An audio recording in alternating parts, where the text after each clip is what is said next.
Hello and welcome to my channel. My name is Jen and today's video is going to be my 3-star reads so far in 2022.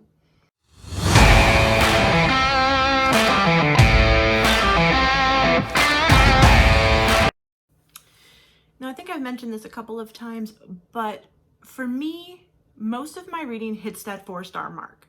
Whether it's a low or a high 4-star may vary by the book. However, I think I've learned my reading taste enough that hitting that 4-star mark is actually really good for me, because a lot of 5-star reads is more of a feeling at the end, it has a lot to do with the way I consumed the book rather than the book itself sometimes. So those are like special things. And 3-star books are books that are just okay. They're not bad. If it's under a 3-star, there's usually something that I really did not like about it, to the point where it completely ruined the entire experience. So I thought I would make a video about talking about the 3-star reads I've had so far this year, and then I've got another one probably coming next week, sometime soon, with my 5-star reads. Those are few. Both the 3s and the 5s are few, where the majority of my reading hits that 4-star mark. So if I talked about those, we'd be here all day.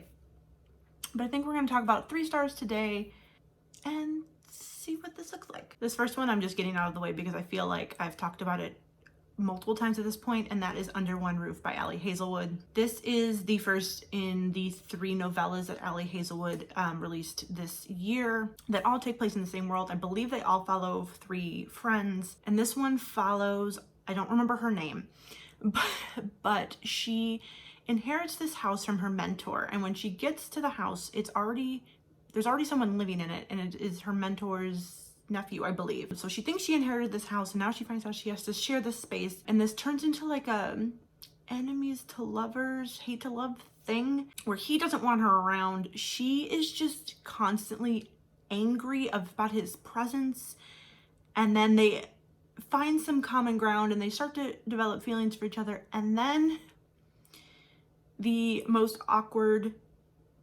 smut scene I've ever read in my entire life happened. I didn't realize what was happening until it was like we were like through it. Biggest disappointment so far in 2022 was this novella. I absolutely loved The Love Hypothesis and had very high expectations. This was a 5-star prediction and it did not live up to that. I wish it had. There were parts of this that were super cute. Once the tension, I understand having some like tension between the 2 of them, but she was just outright aggressive for no reason for a lot of it. But once that went away and they start sharing these cute moments, like I think they watched like The Bachelor together, and it's just, there's a lot of really cute things, but there's a lot of this that just I did not understand. It did not work for me.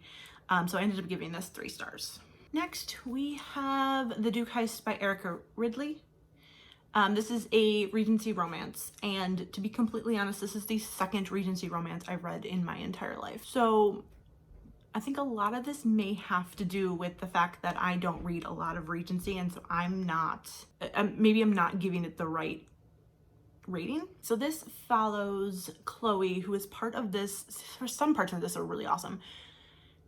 Chloe is part of this family of orphans, and their father has passed, and this painting that they all cherished has been stolen. And then when she goes to steal it back, Chloe ends up to steal it back. I'm trying to remember how this book went now.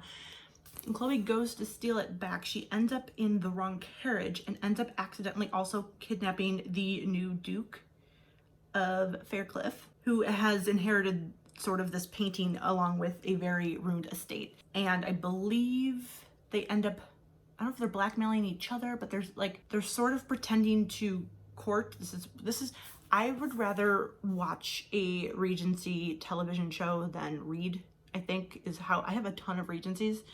Not a ton. I have like a handful of Regencies, but I've only read 2. And they end up like pretending to be courting so that I believe so that she can be less of like an outcast because her family is an outcast. Like she and her family can be less of an outcast, and I believe so that he looks more desirable to one of the other noble people who have money, who he can marry and kind of fix his estate. I did enjoy this. I like enjoyed this, but I think part of it is the fact that I am not a Regency reader. I'm just not sure what I'm looking for, so like it's not giving me what I'm asking for, basically. So this is a 3-star for me, but I am 100% certain this is just pertaining to me, that this book is probably a 5-star to someone who actually reads Regencies. I am going to continue this series because it does follow this orphan family, and we all know found family is my jam, but I think I've decided to go through with this on like ebooks rather than bring physical books into the house, that I'm only going to give 3 stars. Next, we have A Lesson in Thorns by Sierra Simone. This one may one day get reread and get bumped up, but this is currently sitting at a 3-star and is also a little bit of a disappointment. I don't even know how to explain what this book is, but let's just say this. I went into this book expecting there to be a little bit more elaborated plot, and there wasn't. This follows 6 people who knew each other when they were younger. I believe they were about 10, and then now 12 years later they've kind of reunited at Thorn Chapel, which is where they met each other because that's where their parents had gathered, and there's a lot of like tension between all 6 of them, and they decide to perform this pagan ritual. I don't even know how much it's a spoiler at this point. There's a lot of angst in here, which I enjoyed. Some of the characters I really liked. Just some of the plot was, I was just very confused as to what on earth was going on for so much of this that it ended up falling flat with me. But this is erotic romance, and I went in there expecting something that this wasn't. So I think I've decided that a lot of my rating on this does have to do with my expectation going in here. I did read the new Camelot series by Sierra Simone earlier this year and loved it, but for some reason when I read this, I don't know, it just didn't work, which is very, very sad because I'm so excited about this. I will probably continue this series because despite the fact that I think having better expectations will help, but also I still am kind of curious as to what the fuck was going on. Where does this go? So 3 stars, maybe bumped up later with a reread. There's a lot of smut in here. And my last 3-star for so far this year has been Dance with the Faye Prince by Elise Kova.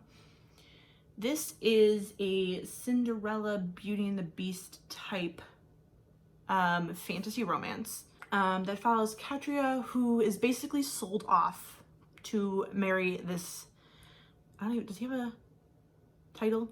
Marry this noble person, this noble man. But when she's basically then sent to live with him, but she's never allowed to really meet him. And when she does, she can only meet him at one certain time of the day. She can't actually look at him. He won't let her look at him. I believe they can actually only meet at night, and she can't actually like see him. So they either have to like have her eyes closed, or she has to be like facing away because he is, I can't remember exactly what's going on, but I think he's like, he's like beastly. And they have to save the Fae through don't remember a ton else about this. This one was kind of just meh across the board. I think the problem with this series, because I also read Deal with the Elf King and found it similarly. I may have given that one 4 stars, but the problem with these is that and again, this is my expectations not being met, is that I come in here thinking these are like spicy fantasy romances, and they're more like upper YA with a touch of spice, which is fine, except like if you're going to compare it to Readers of Court of Silver Flames, which I have not read, but have heard that the smut in there is like high heat. It's very high heat. So if you're coming in here and you're telling me this is a Court of Silver Flames and it's not, I'm gonna come in here with different expectations and get disappointed when I get what you know, when I actually read it. However, me being me, looked up the next book in the series that comes out in August, and I want to read it. The problem is the plots are really good, and I think if I can go into it with a different expectation and understanding that this is not spicy, this is not A Court of Silver Flames, then maybe we'll have a better chance. I have bought all of these on Pango, so I'm not, because self-pubbed ebooks or physical books are expensive, but, or maybe I'll just check it out on KU. Like, I'm intrigued and I want to read it. Some of these just fall flat, and I don't want them to. I want these all to be at least 4 stars. There's nothing wrong with any of these. That's the good thing. There's nothing particularly wrong. There's nothing in here that's problematic, maybe, that I'm aware of. Or, except for maybe that scene in Under One Roof. There's nothing that I had major, like, problems with. It was more that they just did not meet my expectations when I read them. All right, that is everything for today. Comment down below and let me know which books have not met your expectations so far this year. What are your 3-star reads? Please give this video a thumbs up if you've liked it, and subscribe if you have not already. I would greatly appreciate it. And that's everything for today. I will see you in the next one.